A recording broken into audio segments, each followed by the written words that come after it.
Hello everyone, and a very warm welcome to the Ali Sprotus channel.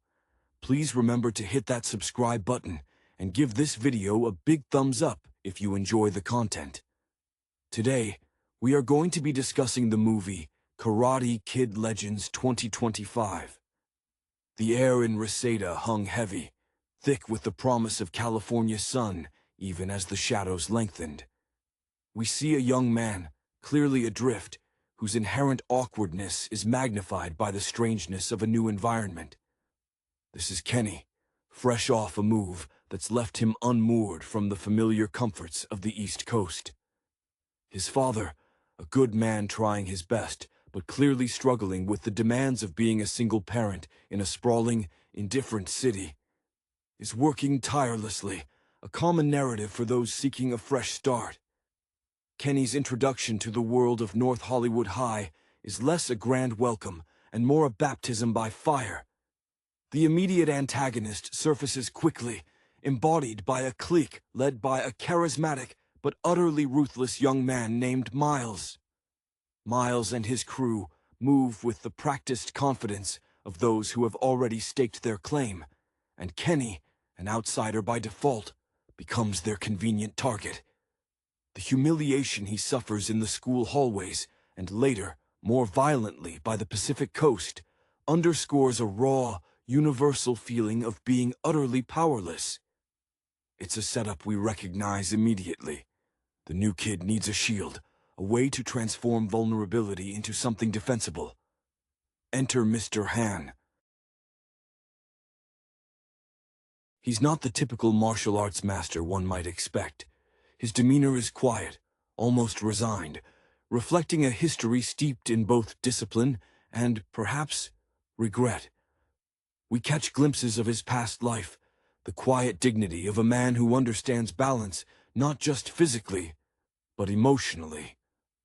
Han doesn't operate out of a glossy dojo. His lessons are woven into the fabric of his mundane life. The initial training sequences are almost comedic in their simplicity, painting fences, waxing cars, the very embodiment of the repetitive, seemingly pointless tasks that build true muscle memory and, more importantly, patience. It's a deliberate echo of the foundational lessons established decades before, showing that true mastery is earned through service and repetition, not flash, Kenny begins to absorb this philosophy. He's not just learning to punch or block, he's learning to breathe, to find the center that the chaotic new life has stripped from him. Han's approach is pragmatic, rooted in the understanding that self-defense is a last resort, an outflow of internal strength. The focus shifts subtly from retaliation against Miles to Kenny's own self-possession. The narrative builds inevitably toward the competition, a regional tournament that serves as the pressure cooker for all these simmering tensions. Miles, naturally, is the favored champion, his style sharp, aggressive, honed by constant confrontation. The training montage for Kenny intensifies, moving beyond the household chores into more focused, dynamic exercises. We see Han drawing on his own legacy, perhaps remembering the discipline required to overcome personal trials, lending authenticity to his instruction. The day of the tournament arrives, a noisy arena vibrating with competitive energy. Kenny, facing opponents who seem far more experienced, relies on the discipline he's painstakingly acquired. Miles presents the ultimate challenge, embodying the sharp, ego-driven aggression that Kenny must counter with stillness. The fight itself is grueling. Kenny takes hard hits. There are moments where the old fear threatens to resurface. But then, he remembers the core lesson. Find the quiet place within the storm. He doesn't win through superior aggression. He wins by flowing around it, by using Miles's own momentum against him.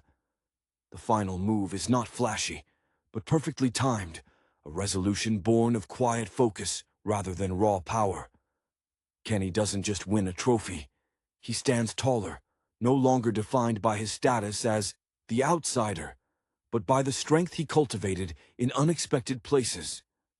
The ending suggests a continuation, the bond between mentor and student solidified, a testament to the enduring nature of mentorship across generations. The California sun, initially a symbol of unwelcome change, starts to feel different through Kenny's eyes as the weeks pass under Mr. Han's tutelage. It's no longer just blinding light.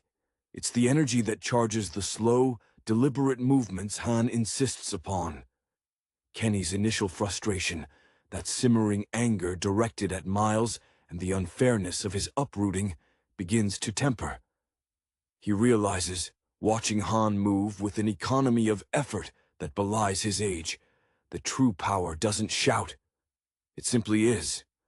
Han, with his quiet gestures, the way he'd meticulously polish a single piece of wood during a break, or the faint, almost wistful smile he'd offer after Kenny finally managed a difficult stance, was teaching him presence long before he taught him technique. This wasn't just karate.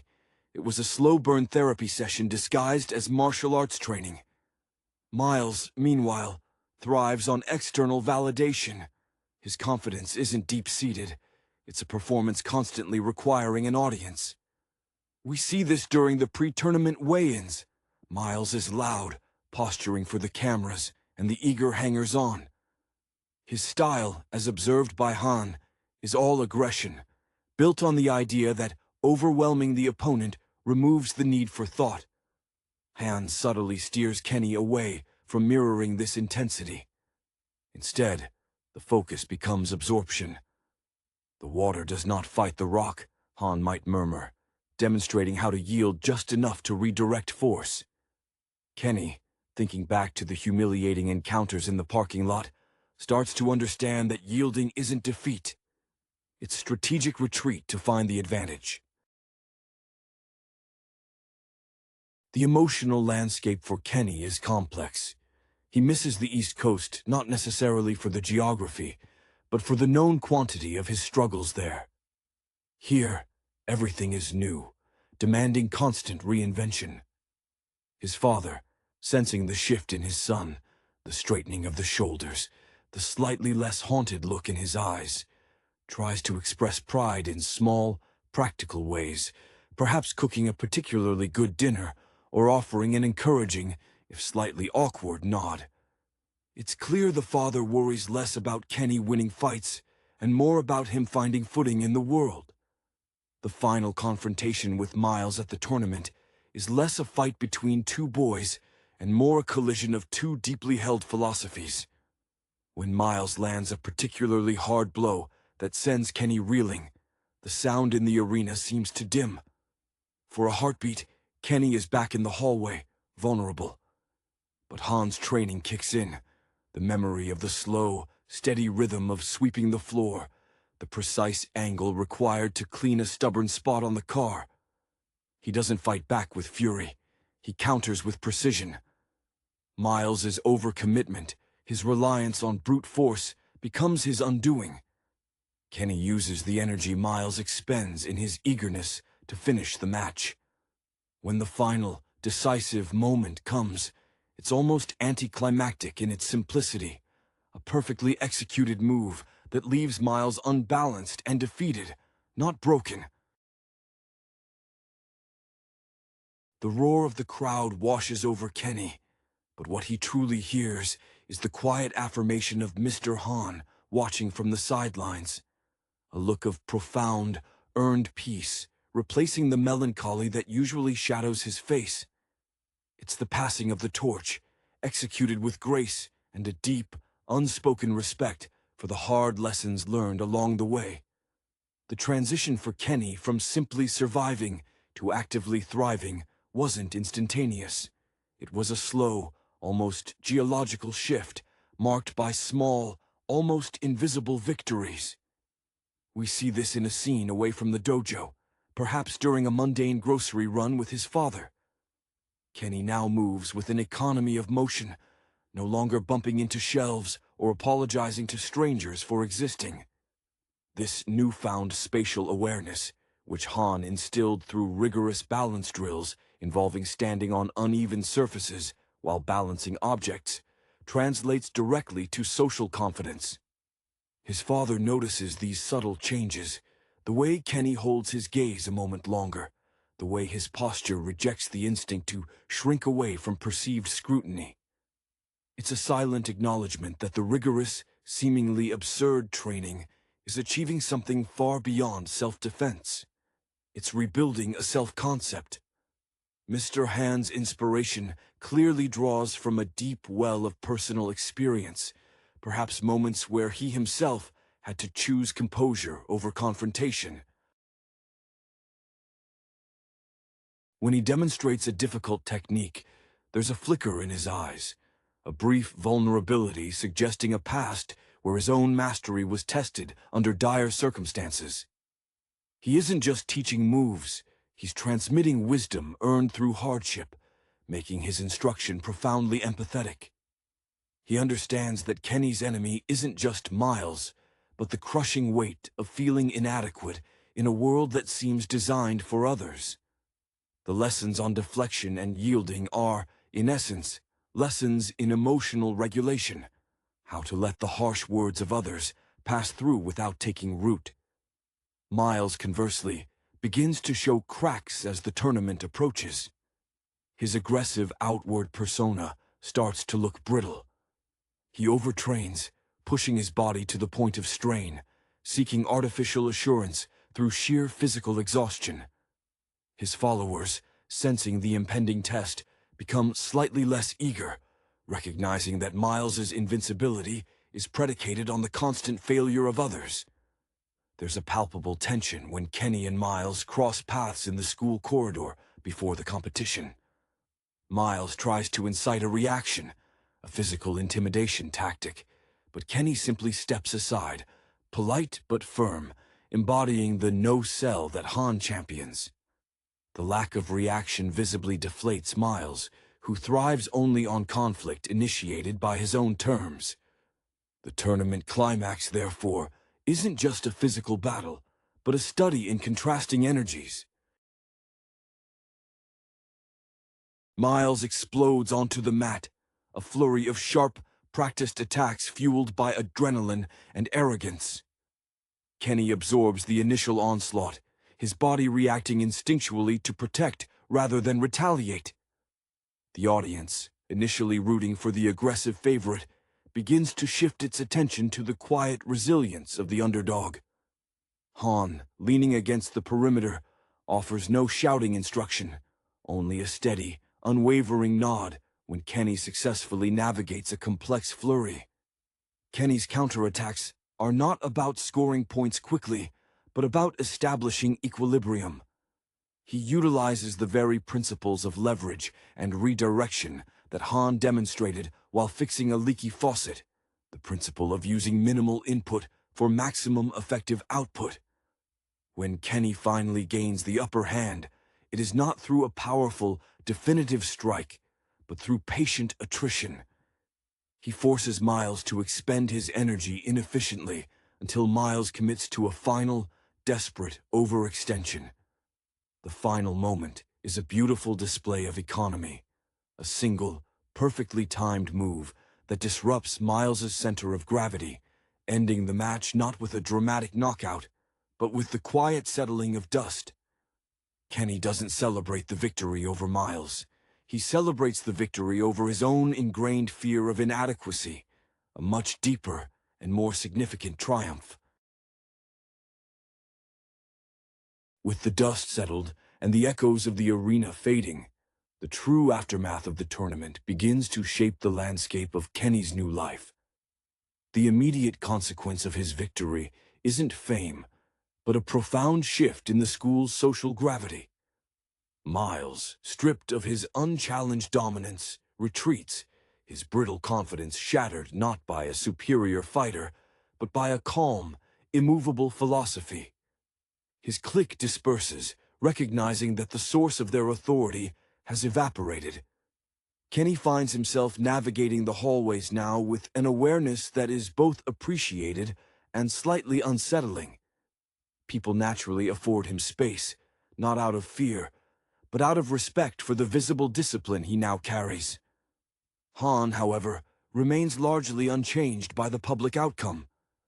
For him, the tournament was merely the final examination, a necessary crucible. He returns to his routine, the quiet dignity intact. We see him shortly after the event, meticulously tending to his small garden plot, the same focus he applies to pruning a rosebush as he did to coaching Kenny through a complex blocking sequence. His inspiration, it becomes clearer, stems from a deep, internalized understanding that life, like martial arts, rewards those who cultivate the things that endure: patience, respect for natural processes, and the strength found in flexibility. He views Kenny's success not as an endpoint, but as the moment Kenny earned the right to start learning the real lessons. Kenny's relationship with his father deepens in this new equilibrium. The constant underlying anxiety that had defined their interactions, the father's fear of failing his son in this strange new city, the son's silent need for protection, begins to lift. They start to share moments of easy companionship.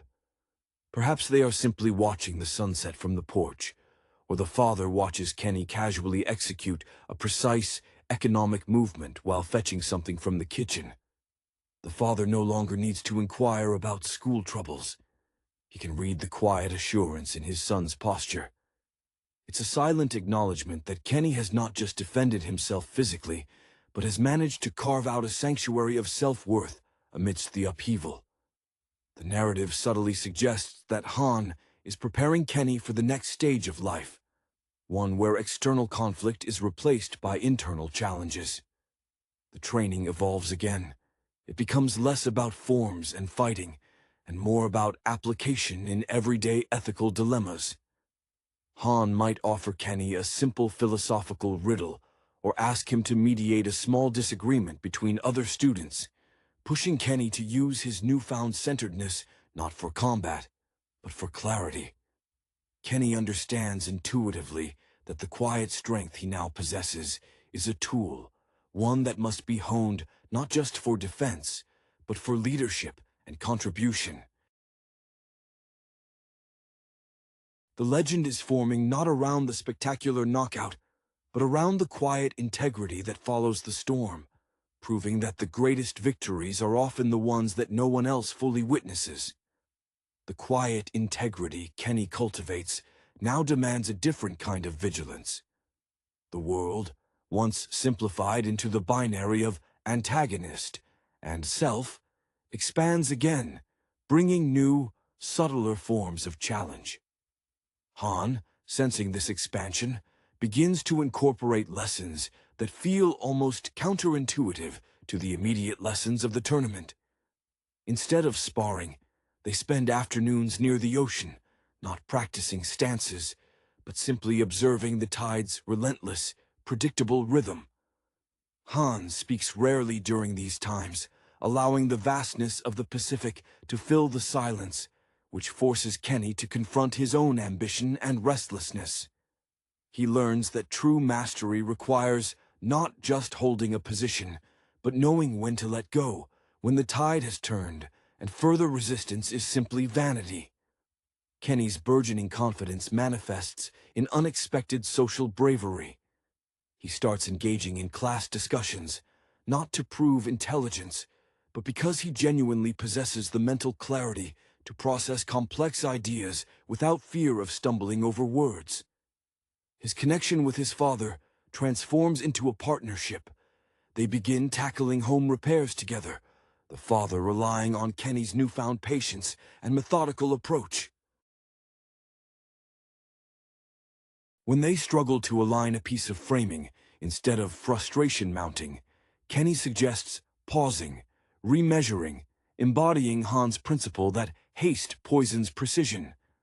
The father watches this with a deep, almost wistful pride, recognizing that his son has found an internal map for navigating the complexities of life that he himself often lacked.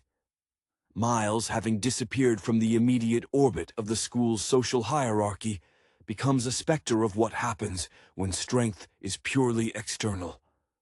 Rumors circulate. He's throwing himself into reckless driving, seeking adrenaline fixes now that his competitive structure is gone. This serves as a powerful, unspoken cautionary tale for Kenny, a living demonstration of the void left when discipline is abandoned. Han never mentions Miles, understanding that focusing on the defeated rival only drags Kenny back into the negative energy of conflict. Instead, Han redirects Kenny's attention toward community. He involves Kenny in volunteering at a local outreach center, tasks requiring immense gentleness and restraint, helping younger, truly vulnerable children learn basic coordination.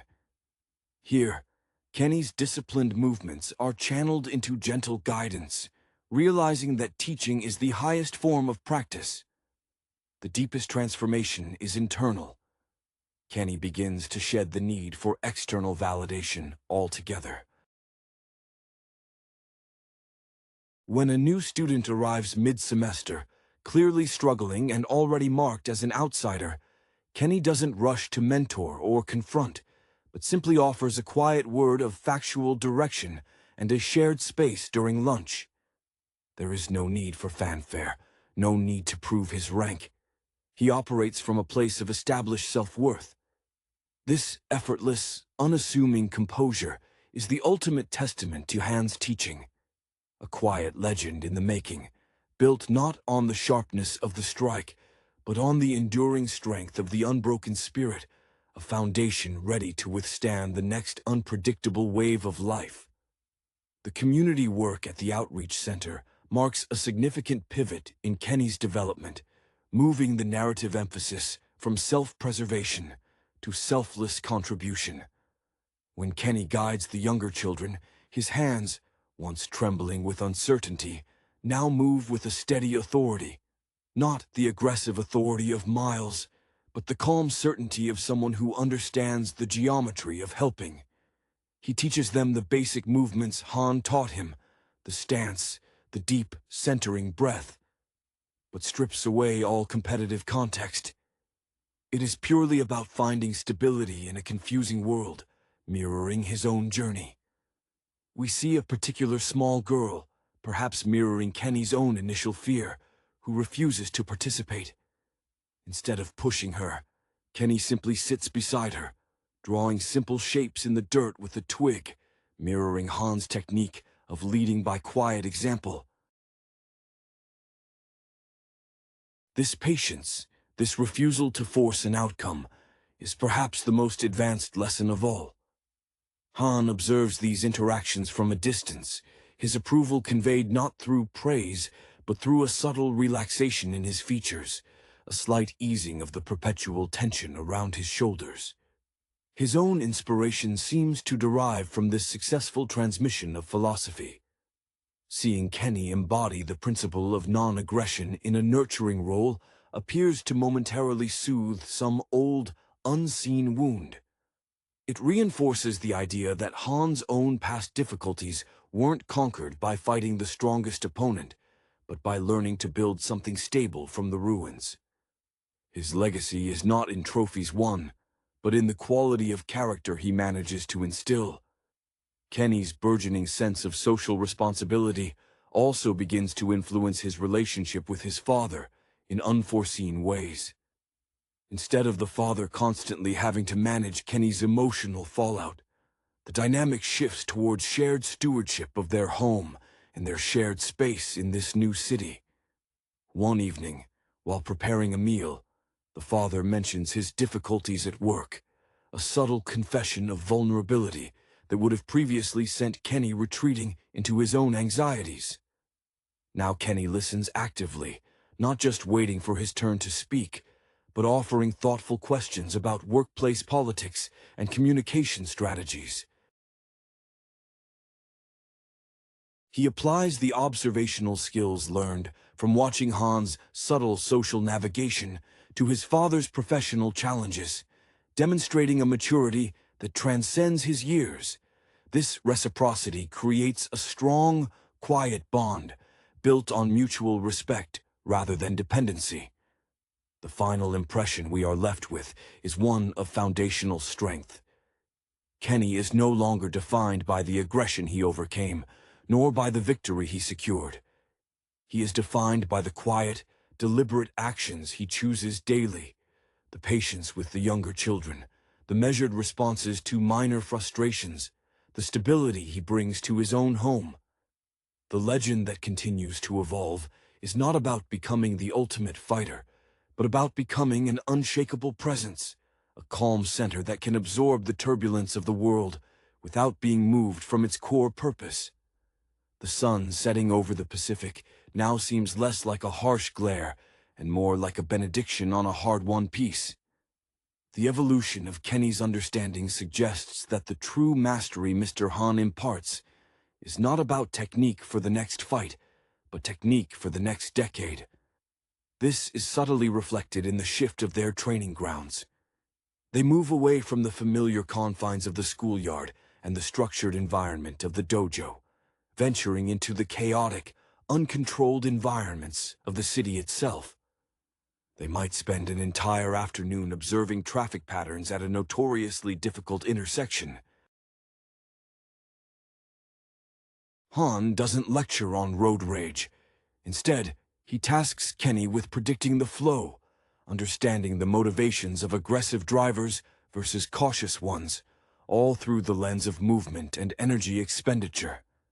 It is applied Taoism disguised as driver's education. Kenny begins to see the city not as a hostile maze, but as a complex ecosystem, one where survival depends on anticipating patterns rather than reacting to immediate threats. This enhanced awareness begins to rub off on his father in tangible ways. The father, struggling with the emotional labor of his new job, starts utilizing Kenny's perspective. Instead of immediately reacting to a condescending supervisor, the father might pause, channeling the quiet observation skills he's inadvertently absorbed from watching his son with Han. He begins to notice the underlying currents of office politics, realizing that confrontation is often simply inefficient. This mutual support structure forms the bedrock of their renewed family unit. They are no longer just surviving together, but actively co-piloting their lives through a complicated new landscape. Han, throughout this period, seems to be slowly preparing for a departure, though it is never overtly discussed. He achieves a quiet form of closure by seeing Kenny apply the philosophy outside of the martial arts context. There are moments where Han seems to be revisiting his own memories. Perhaps he takes Kenny to a quiet, unassuming place that holds personal significance, a small, forgotten park or a library wing. These visits are steeped in a gentle melancholy, suggesting that the success of his student is finally allowing him to reconcile with his own past failures or losses. His inspiration is cyclical. The need to pass on wisdom finds fulfillment only when the student can live that wisdom without the teacher's direct instruction. Kenny's final act of acceptance of his new reality comes not in a dramatic confrontation, but in a small moment of selfless choice. Perhaps he encounters a situation where an aggressive assertion of his known skills would yield immediate, satisfying results. But he chooses the harder, quieter path of de-escalation and understanding. He might encounter Miles again, not at a tournament, but in a vulnerable, non-competitive setting. Perhaps Miles is dealing with the fallout of his recklessness, isolated and visibly struggling.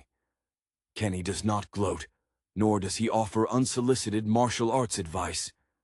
Instead, he offers a simple, unburdened acknowledgement of shared human experience, a nod that communicates, "I remember that feeling."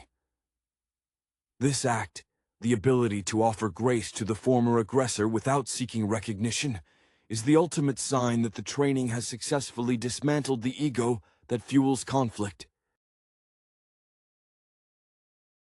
The legend solidifies not in the dramatic highlight reel, but in the consistent, unassuming dignity of his everyday existence. The very fabric of their daily routines begins to reflect this hard-won philosophy of presence over performance. Kenny starts taking long, solitary walks through the less manicured parts of Los Angeles, not for self-defense practice, but for sensory calibration.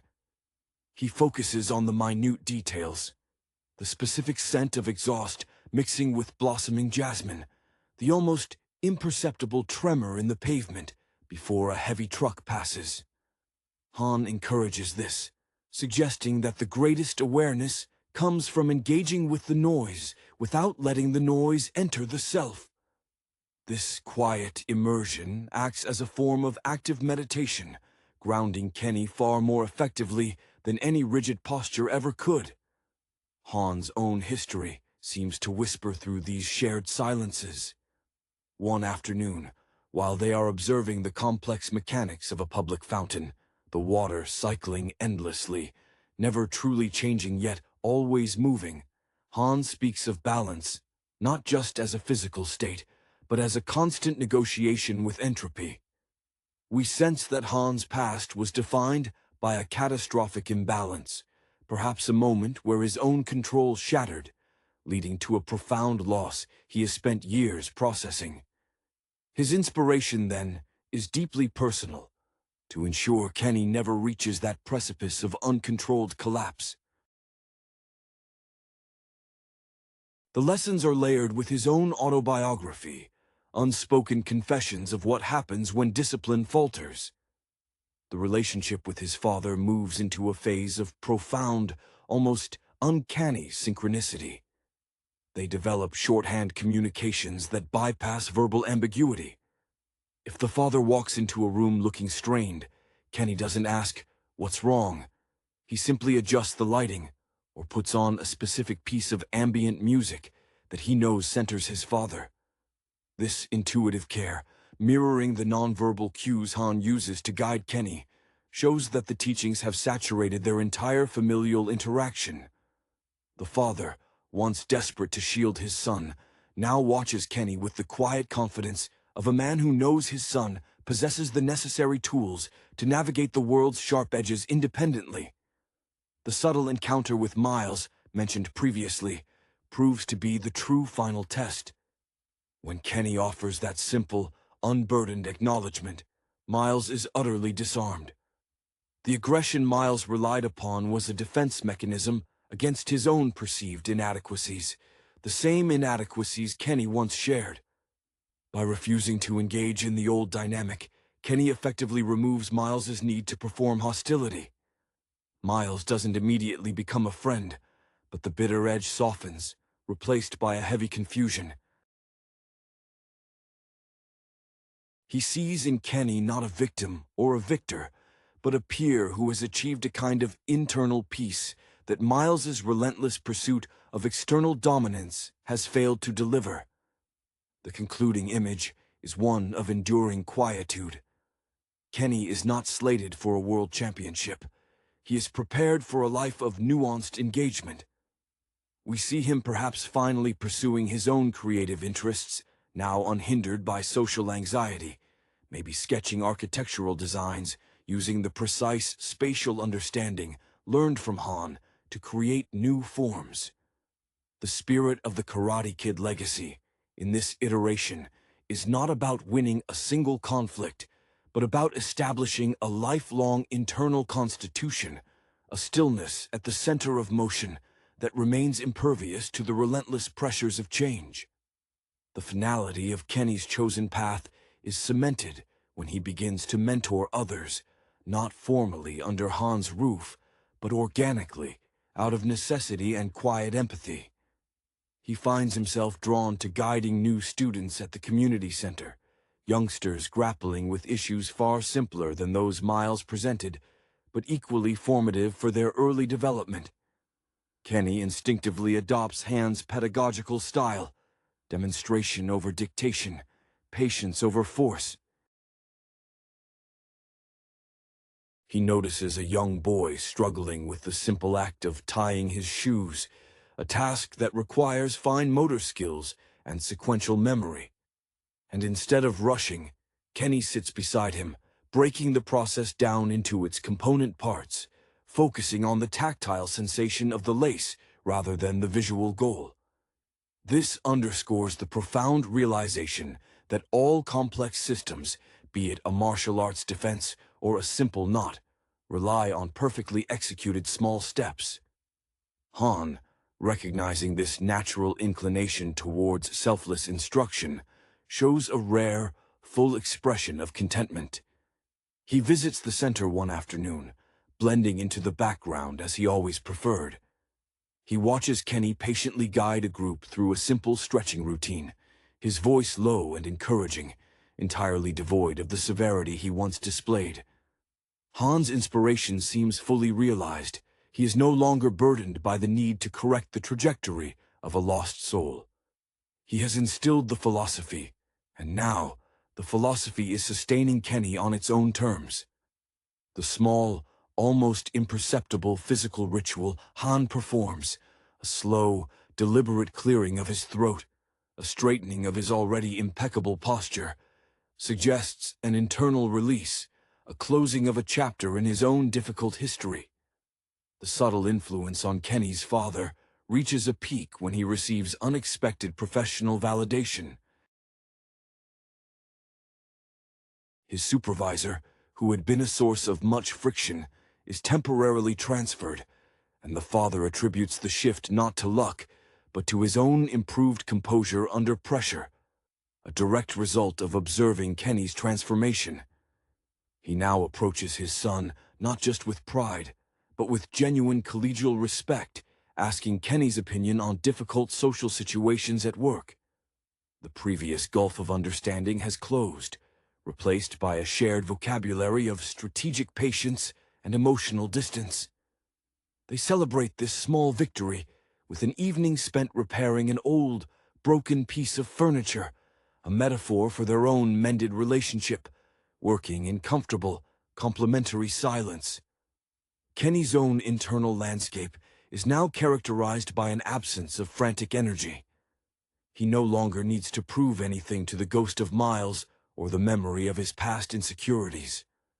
When the local newspaper runs a small feature on the successful youth mentoring program at the center, Kenny's photo is featured prominently, but he shows the article to Han with a detached amusement, more interested in the quality of the paper stock than the attention itself. He understands that true legend is not about the headlines written about you, but the quiet, persistent reality you build. The final thematic resonance is that the true Karate Kid is not the one who wins the physical fight, but the one who successfully internalizes the discipline, allowing it to shape a life of quiet, unwavering integrity, a legacy perfectly positioned to endure the next wave of unforeseen challenges. The concept of unwavering integrity that Kenny now embodies becomes his invisible armor in the face of the city's inherent randomness. His life settles into a rhythm where discipline is an unconscious habit rather than a practiced regimen.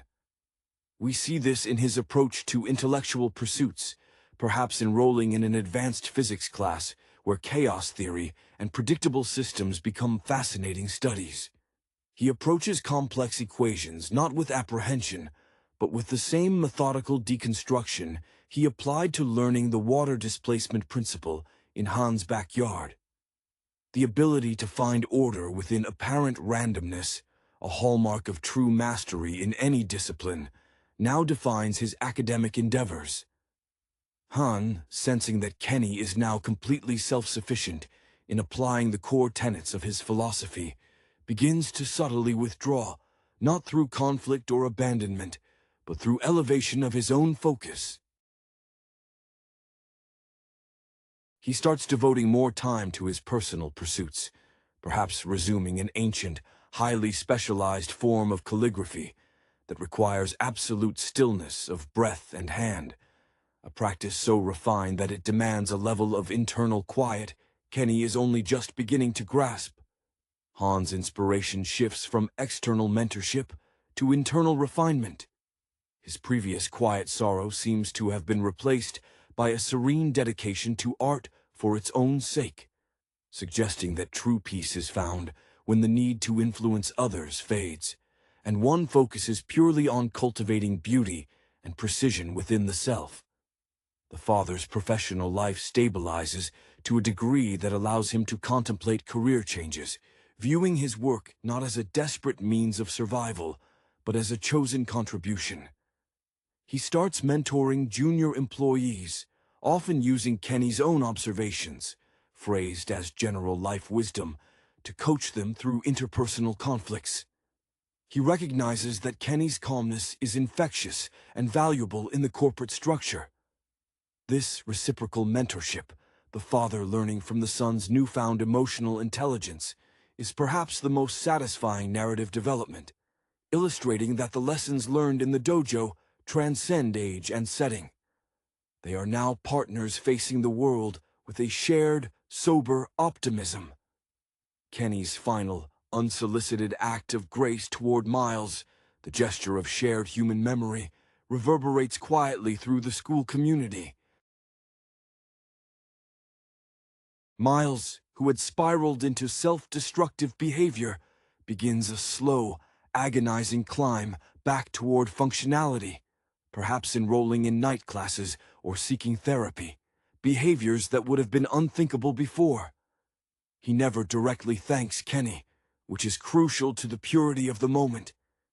Any acknowledgement would have reinserted an element of ego or indebtedness. Instead, Miles simply stops carrying the air of latent threat.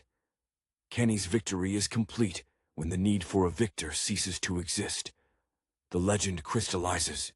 The greatest strength is the ability to dismantle the conflict entirely, leaving behind only the possibility for growth, even for the one who caused the pain. Kenny has learned that true power is ultimately permissive, allowing others the space to heal or to fail on their own terms. The quietude Kenny establishes becomes less a shield and more a foundation upon which genuine creativity flourishes. Freed from the exhausting necessity of self-monitoring, his mind now gravitates towards complex problem-solving not tied to defense. We see him applying the principles of leverage and flow, learned from deflecting punches, to designing functional, beautiful solutions for community problems. Perhaps designing an accessible ramp for the outreach center using minimal materials, maximizing stability through precise weight distribution. His movements in design mirror his martial movements, economical, purposeful, and deeply considered. Han's final lessons become increasingly esoteric, moving far beyond the physical realm. They might involve long, silent hikes into the hills surrounding the city, not for speed or endurance, but to study how nature adapts to extreme conditions, a desert bloom surviving drought, a tree weathering coastal winds. Han explains that true mastery is achieving the flexibility of the reed while maintaining the rootedness of the oak. His inspiration is now focused on the concept of legacy as transference of understanding rather than mere technique. He conveys that the greatest failure would be if Kenny felt the need to teach these lessons to another, implying that Kenny's life itself must become the testament. The father, emboldened by his own professional stabilization, begins to pursue long-dormant personal interests, perhaps returning to a hobby involving intricate woodworking. He finds immense satisfaction in the slow, deliberate nature of the craft, an echo of the patience he witnessed Han demand of Kenny. The father no longer projects his anxieties onto Kenny. Instead, he seeks Kenny's perspective on achieving aesthetic balance in his carvings, recognizing his son's newfound internal equilibrium as a superior form of artistic vision.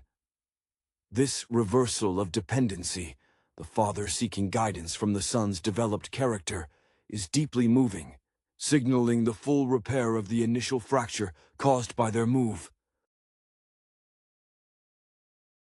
Miles's slow rehabilitation is marked by a single, nonverbal encounter months later. Kenny sees him working a menial job, perhaps stocking shelves late at night, looking tired but notably devoid of malice. Miles catches Kenny's eye.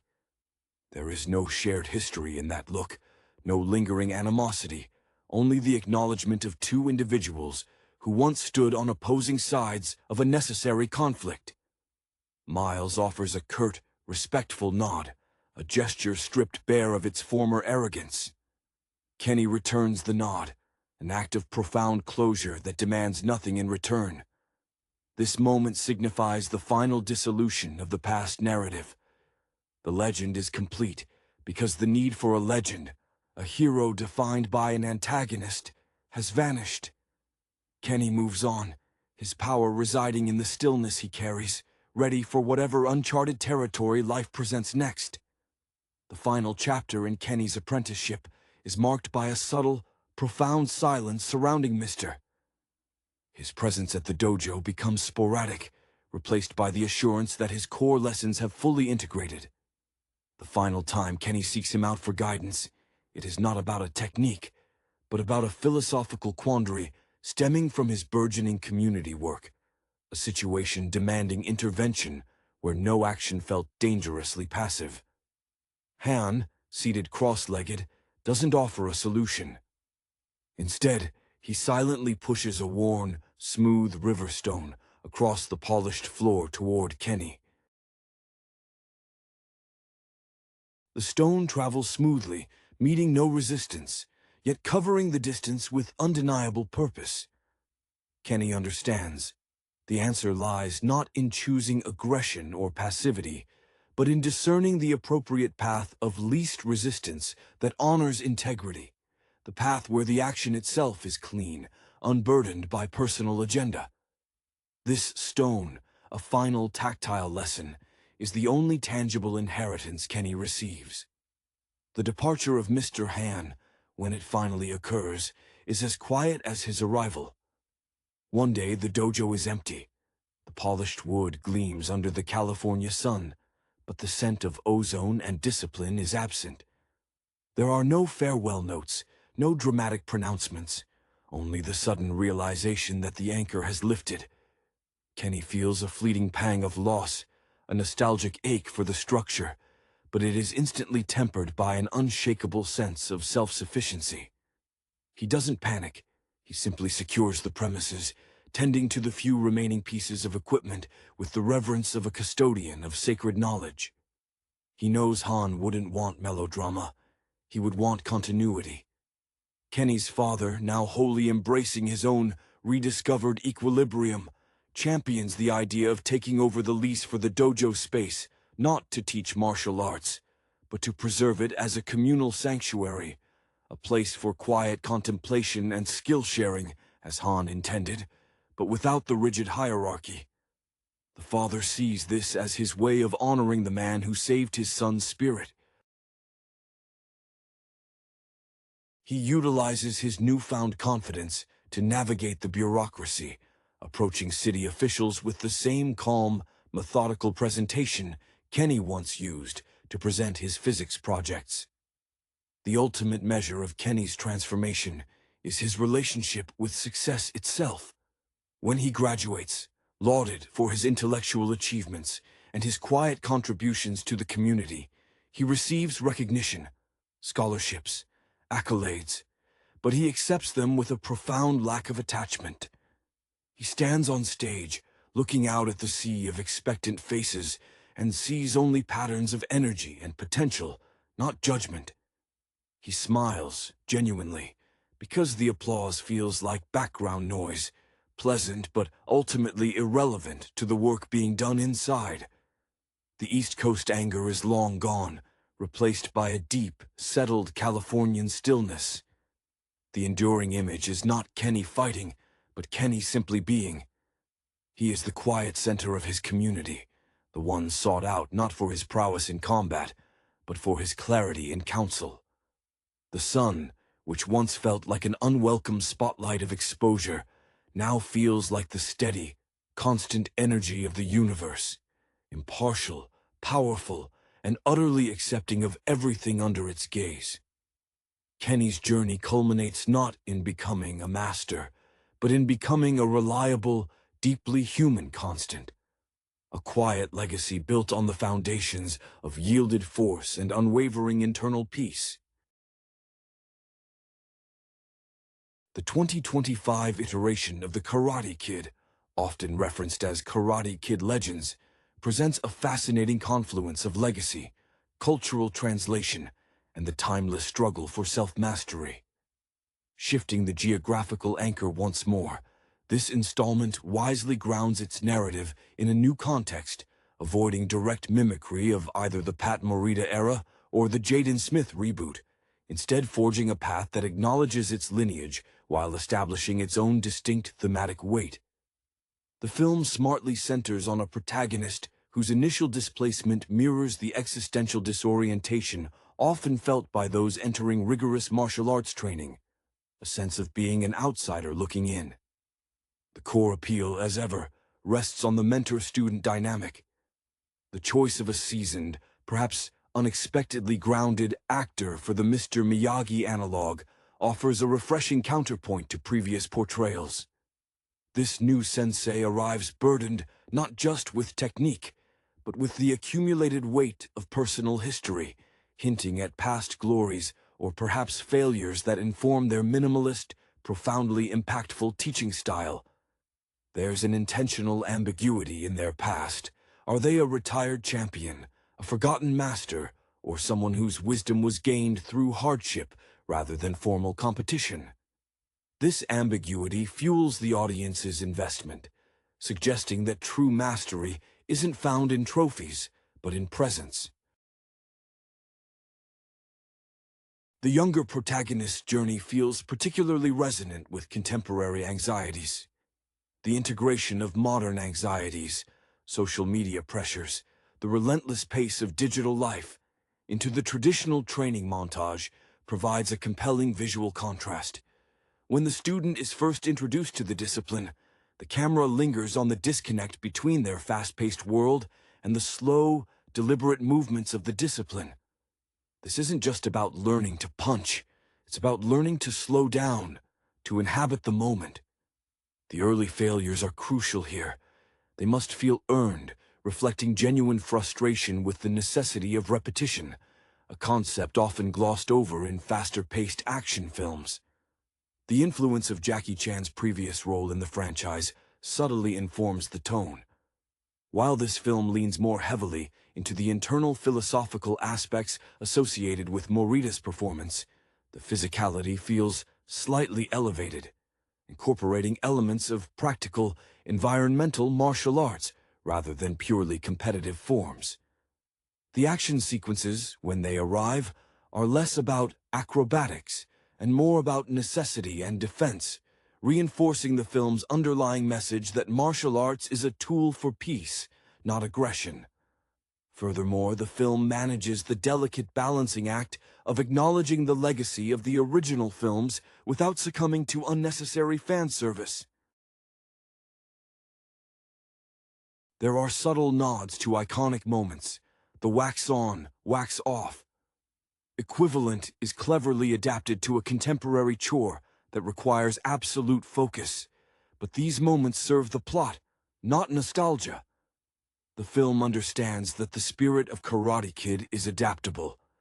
It's not the specific style of fighting that matters, but the character forged through the process of learning it. The antagonist, too, benefits from this nuanced approach, presented not as a cartoonish bully, but as someone equally trapped by their own expectations of victory and hierarchy, making the eventual resolution feel more earned and less like a simple triumph of good over evil. It's a meditation on discipline in a world that demands instant gratification, a narrative deeply attuned to the challenges of finding focus in an age of distraction. The emotional architecture of Karate Kid Legends hinges almost entirely on the believable chemistry between the novice and the master. We see in the protagonist a familiar yet uniquely modern vulnerability.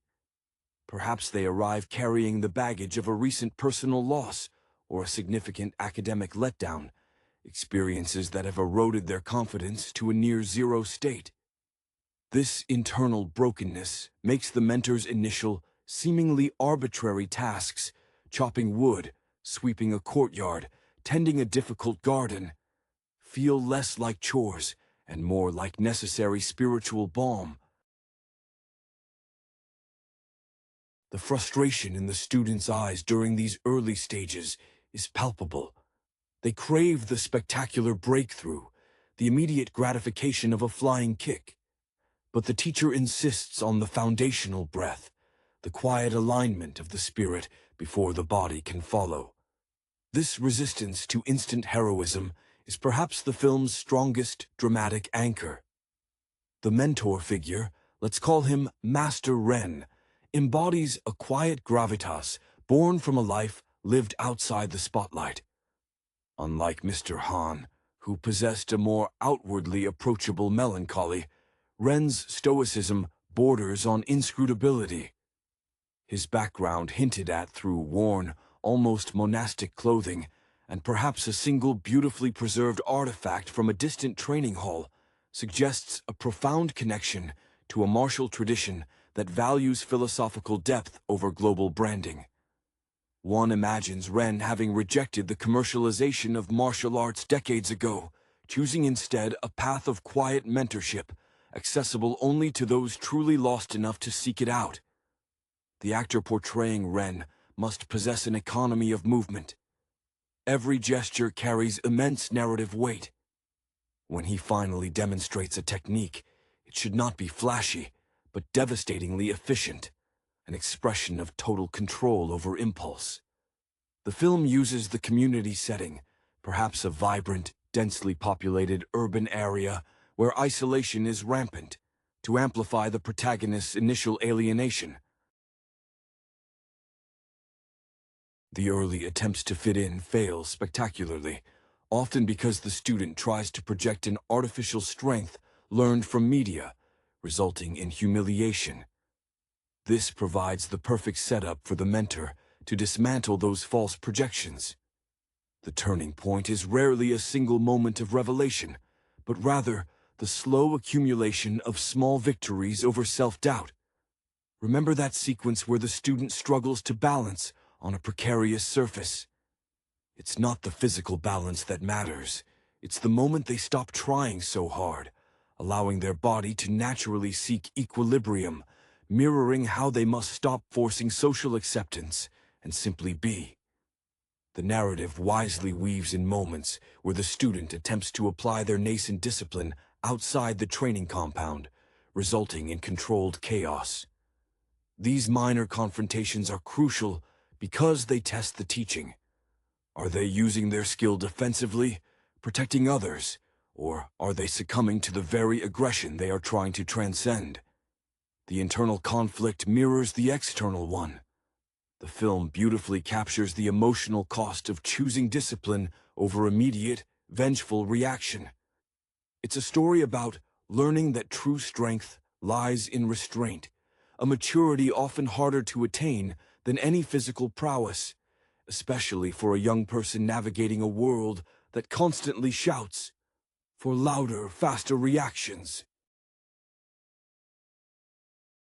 The legacy of the title here is not about winning a tournament. It's about winning the battle against one's own impulsive nature. The depiction of the antagonist's evolution, or lack thereof, is vital to maintaining the thematic integrity established by the mentor. This foil is not merely a representation of physical dominance, but rather a manifestation of unchecked ego fueled by societal validation, perhaps a product of an exclusive, results-driven academy that mirrors the protagonist's initial desire for quick status. We observe the antagonist maintaining a high public profile, visible through carefully curated digital feeds that showcase superficial success. This contrast between the mentor's hidden depth and the antagonist's performative excellence creates a constant tension. The antagonist's techniques, while impressive in speed and aggression, reveal themselves, under closer scrutiny, to be brittle. They lack the rootedness cultivated by Master Ren.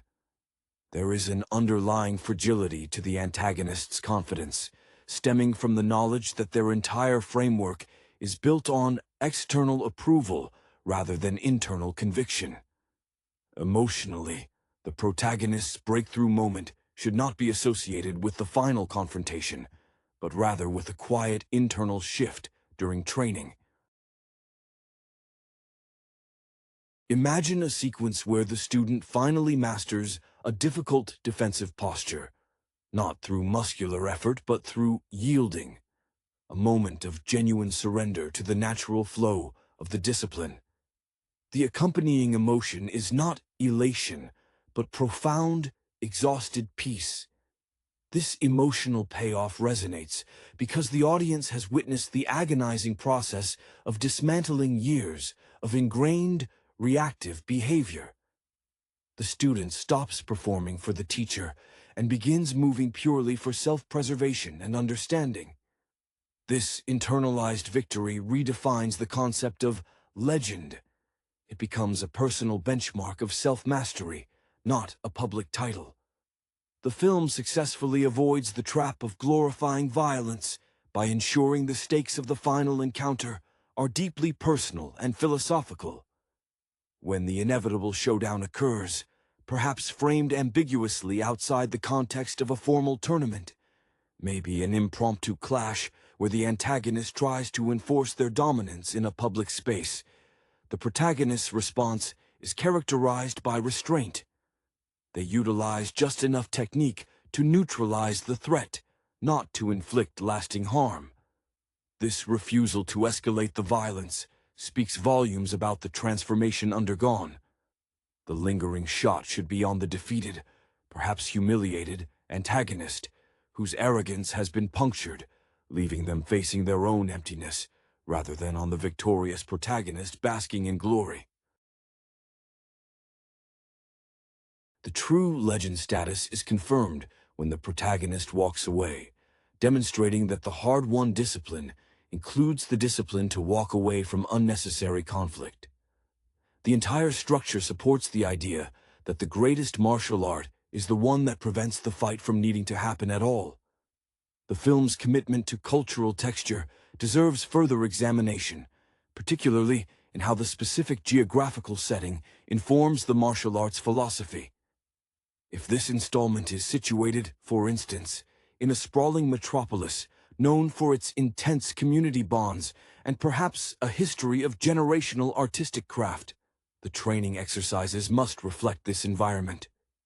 The philosophy imparted by Master Ren should organically integrate local wisdom or traditions, making the teaching site-specific rather than purely transplanted.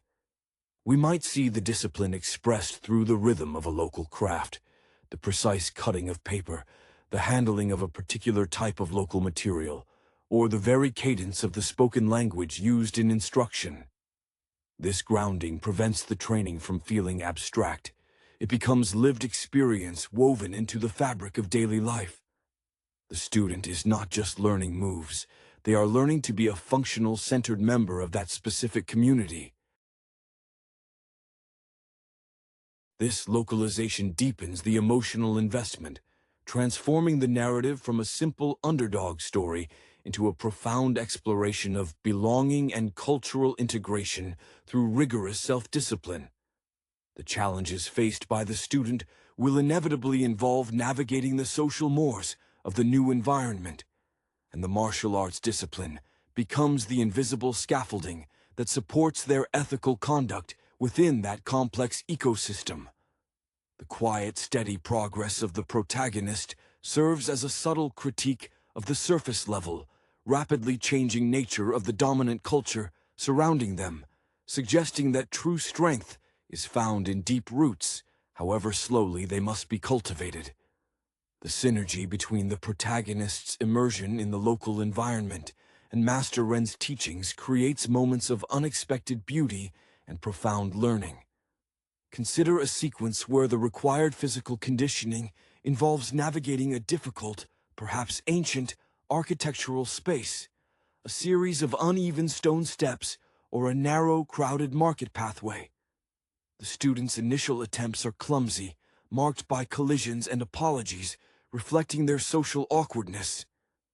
However, as their body awareness sharpens through Ren's demanding regimen, their movement through these spaces transforms.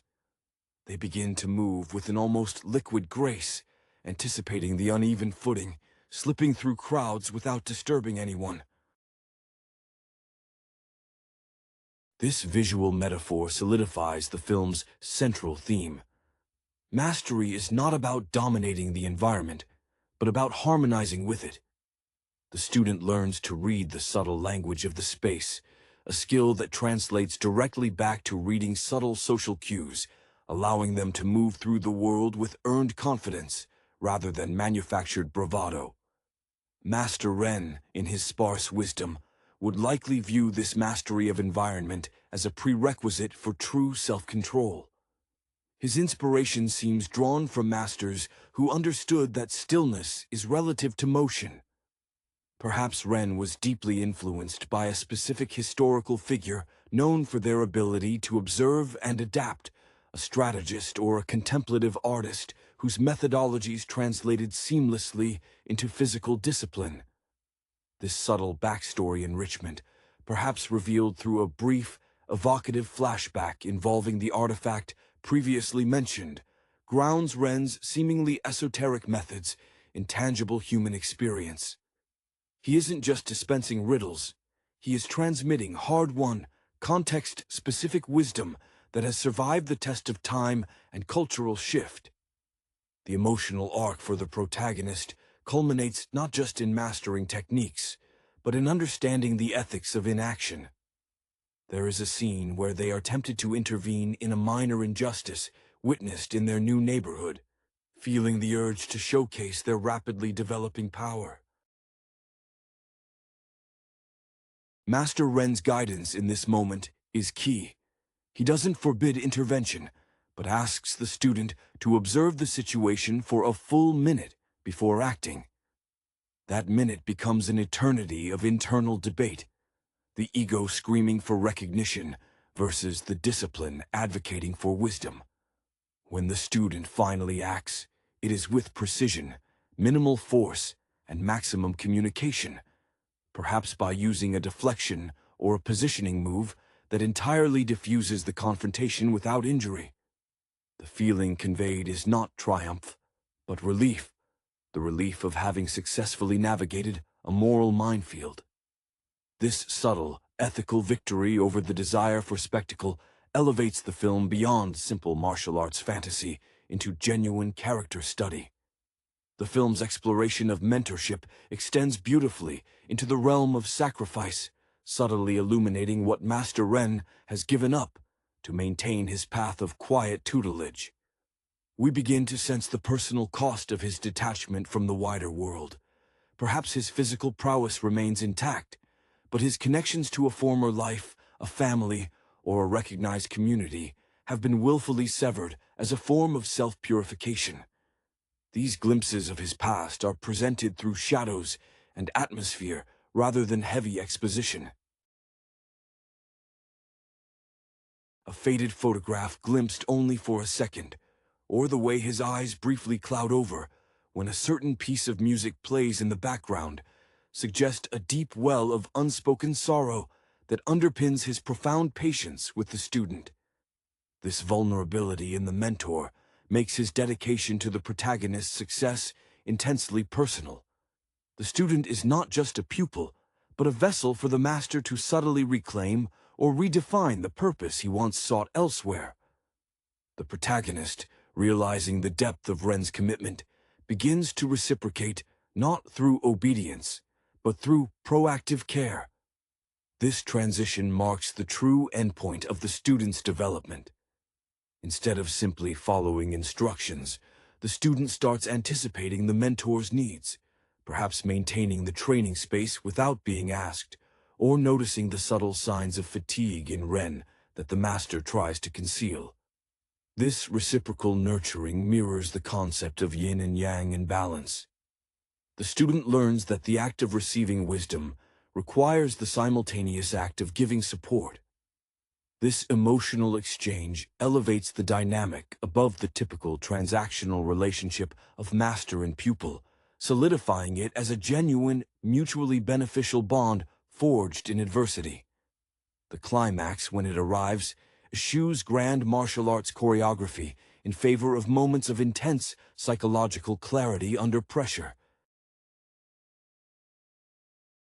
If there is a competition, it is perhaps one where the rules themselves are designed to provoke emotional overreaction, perfectly setting the stage for the antagonist to self-destruct. The protagonist's most powerful move might be a perfectly executed withdrawal, a moment where they intentionally create an opening, not to attack, but to force the opponent to overcommit to a non-existent target. The antagonist, conditioned only for offense and assertion, falters because their entire strategy relies on the opponent, meeting aggression with equal force. Witnessing this strategic deflation should elicit a complex reaction from the audience, a recognition of justice tempered by a profound pity for the antagonist, whose aggressive shell has finally cracked under its own internal pressure. The final resonance of Karate Kid legends lies in this quiet affirmation. True legend status is achieved when one learns the power inherent in holding back, a power that requires far greater strength than the loudest strike. The final lingering image of the film should reinforce the theme of internal legacy over external recognition. As the protagonist walks away from the neutralized conflict, perhaps pausing only to offer a slight, respectful nod to Master Ren, a nod that acknowledges years of unspoken dedication, the focus shifts subtly from the immediate aftermath of the confrontation to the newly integrated self. The discipline learned is no longer an external set of rules, but an intrinsic mode of being. We see this in the protagonist's effortless engagement with their daily life, the way they handle stress, communicate with peers, or approach a complex problem, all demonstrating the internalized stillness and clarity imparted by Ren. This is the enduring legend, the quiet transformation of character that persists long after the applause has faded or the immediate threat has passed. The inspiration drawn from the mentor's rumored past, perhaps a history involving a deliberate decision to step away from fame for the sake of genuine knowledge, is mirrored in the student's conscious choice to prioritize substance over superficial victory. The audience leaves understanding that the true training never ends. It simply evolves from structured lessons into autonomous living, a continuous, mindful performance of the self. The lasting impression of Karate Kid Legends hinges on the subtlety of its victories, particularly how the film frames the protagonists' reintegration into their former social circles.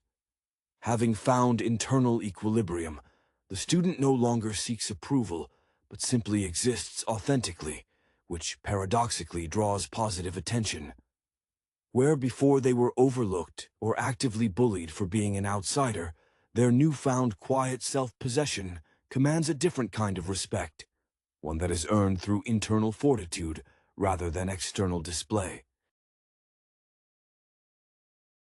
The former antagonists or peers who once mocked the protagonist's clumsiness are now confronted with someone utterly unbothered by their judgment.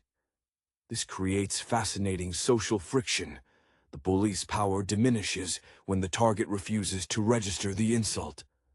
Master Ren, observing these subtle shifts from a distance, might offer a final piece of advice that encapsulates the entire journey. It would not be a grand philosophical decree, but something acutely practical, yet deeply metaphorical, perhaps relating to the management of light and shadow in their local environment. He might explain that even the strongest structure casts a shadow, and true mastery involves knowing when to stand in the light of action and when to retreat into the clarifying stillness of the shadow, remaining unseen until necessary. This final lesson acknowledges that martial arts mastery is not about constant readiness for battle, but about intelligent conservation of energy and spirit. The aesthetic language of the film supports this thematic evolution. The early scenes were saturated with harsh, distracting lights reflecting the protagonist's anxiety. As the narrative progresses, the color palette softens, favoring natural light, deep, earthy tones reflecting the grounded training, and perhaps the muted tones of the mentor's sparse dwelling. This visual journey mirrors the internal cleansing process. The final shots, when the protagonist moves through the busy community, are characterized by serene focus amidst the chaos. They are fully present, yet unaffected by the noise. This quiet triumph, the seamless merging of rigorous discipline with everyday vulnerability, confirms that Karate Kid Legends successfully updated the core ethos. The real fight is always against the self, and the greatest legend is the one who achieves peace within their own skin. The enduring significance of this installment lies in its successful negotiation of inherited iconography with necessary modernization, particularly concerning the concept of the legend itself. Unlike the explicit victories celebrated in classic action cinema, the legend status achieved in Karate Kid Legends is deeply internalized, a private covenant between the student and the rigorous process endured. This demotion of public spectacle in favor of personal integrity is a mature artistic choice, one that reflects a contemporary skepticism toward easily quantifiable success metrics. The film suggests that true legacy isn't bestowed by a trophy or a title, but is organically manifested through consistent, ethical behavior when no one is watching. Master Ren's inspiration, perhaps subtly nodding to philosophical traditions that emphasize inaction as the highest form of action, informs every decision the protagonist makes post-training. We see the student applying the principles of yielding and deflection even in non-confrontational scenarios. A colleague at work presents an overwhelming workload, and instead of panicking or lashing out, the student calmly breaks the task down, absorbing the pressure without fracturing, much like water yielding to a rigid dam wall. These small, sustained acts of mindful living become the true montage sequences that matter most in the film's final act, demonstrating that the lessons transcend the dojo entirely. Furthermore, the film subtly critiques the very idea of the legend as a fixed entity. By showing the protagonist walking away from the final confrontation, there is an implication that the journey is ongoing. The mastery achieved is not a destination, but a maintained state, requiring constant vigilance against the return of old habits, the temptation of ego, the lure of instant reaction. The camera might linger on the protagonist's hands, the same hands that once fumbled with simple tasks, now capable, rested, and ready, yet deliberately still. This quiet